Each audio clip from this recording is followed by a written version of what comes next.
दोस्तों, अगर आप भी इन्वेस्टमेंट करना चाहते हैं तो इन्वेस्टमेंट से पहले आपको पैसा बचाना होगा, तभी तो आप इन्वेस्ट कर पाएंगे।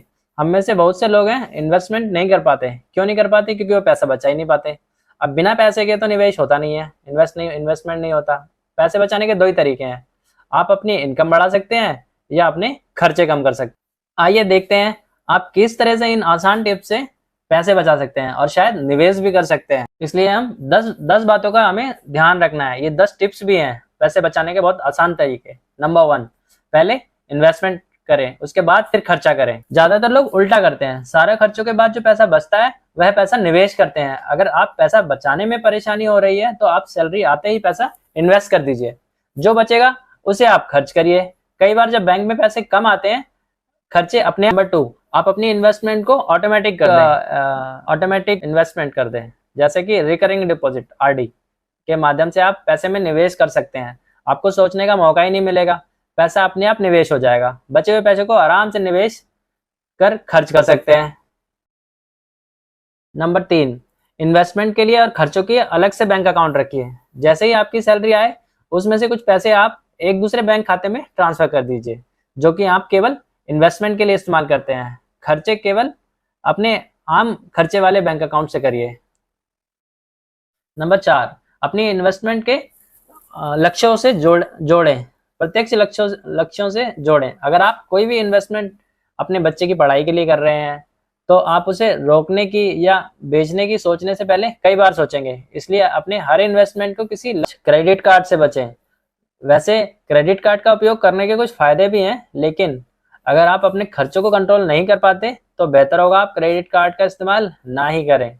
अगर क्रेडिट कार्ड इस्तेमाल करते हैं तो काफ़ी कंट्रोल चाहिए होता है, अदरवाइज वो बहुत ज़्यादा खर्चीला आपका नेचर बना देगा।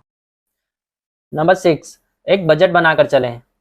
हर महीने पहले से ही अपना बजट बना लें और फिर उस पर अमल करें। अपने खर्चों को भी नोट करें और बाद में उनकी तुलना अपने बजट से करें। बजट से आपको यह भी पता चलेगा कि किन खर्चों को कम किया जा सकता है और किन खर्चों को नहीं। आपको अंदाजा हो जाएगा कि आप जहाँ ज़्यादा खर्च कर रहे हैं, धीरे धीरे आप उन एक्स्ट्रा खर्चों को कम कर सकते हैं। जैसे कि अगर आप हर हफ्ते बाहर खाना खाते हैं तो कोशिश करें कि 2 हफ्तों में। नंबर 7, जिन चीज़ों का इस्तेमाल ना हो उन पर पैसा खर्च ना करें। जिम की मेंबरशिप ले रखी है पर जाते नहीं है तो जिम जाना शुरू करें या फिर मेंबरशिप ले ही ना। अगर किसी मैगजीन या पत्रिका की सब्सक्रिप्शन ले रखा है पर पढ़ते नहीं है तो ऐसी सब्सक्रिप्शन को भी बंद कर दें। ऐसी मोबाइल में बहुत सारी ऐप्स हैं जिनके आपने सब्सक्रिप्शन ले रखे हैं, अगर आप उनका यूज़ नहीं है, आप उनका यूज़ नहीं करते हैं तो वो भी बंद कर दें। ऐसे और भी बहुत सारे खर्चे हैं जिन्हें आप रोक सकते हैं या ख़त्म कर सकते हैं, जिनकी ज़रूरत ही नहीं है। अपने खर्चों को प्लान करें, खासकर अगर आप कहीं घूमने जा रहे हैं तो पहले से बुकिंग कराने पर flight ticket, train ticket, hotel booking ये सब बहुत सस्ते मिल जाते हैं। टाइम टू टाइम मॉल में या ऑनलाइन शॉपिंग वेबसाइट पे भी सेल चलती रहती है। अगर आप समझदारी से काम लेंगे तो काफ़ी पैसा बचा सकते हैं। बड़े त्योहारों या नए साल पे तो सेल लगती है, आप उसका भी इस्तेमाल कर सकते हैं। इंतजार कर लीजिए, जो आपको ज़रूरत है, आपको पता है सेल आने वाली है, फेस्टिव सीजन आने वाला है, उसमें सभी लोग अपने रेट कम कर देते हैं, तो आप उसका इंतजार भी कर सकते हैं। नंबर 9, बूंद बूंद से सागर बनता है।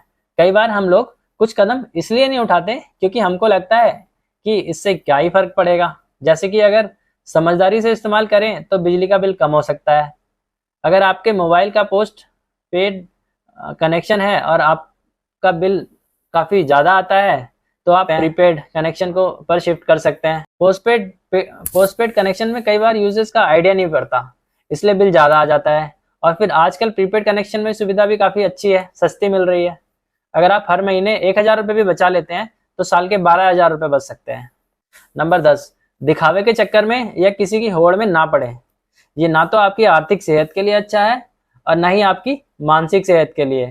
किसी होड़ में ना पड़े, उतना ही खर्चा करें जितना आप में सामर्थ्य हो। क्रेडिट कार्ड या पर्सनल लोन लेकर सिर्फ दिखावे के लिए खर्चा करना बेवकूफ़ी है। ये सारी बातें सभी पे लागू नहीं होंगी, आपको देखना होगा आपके लिए सबसे बेहतर रास्ता क्या है। उसके अलावा और भी बहुत सारे तरीके हैं पैसे बचाने के।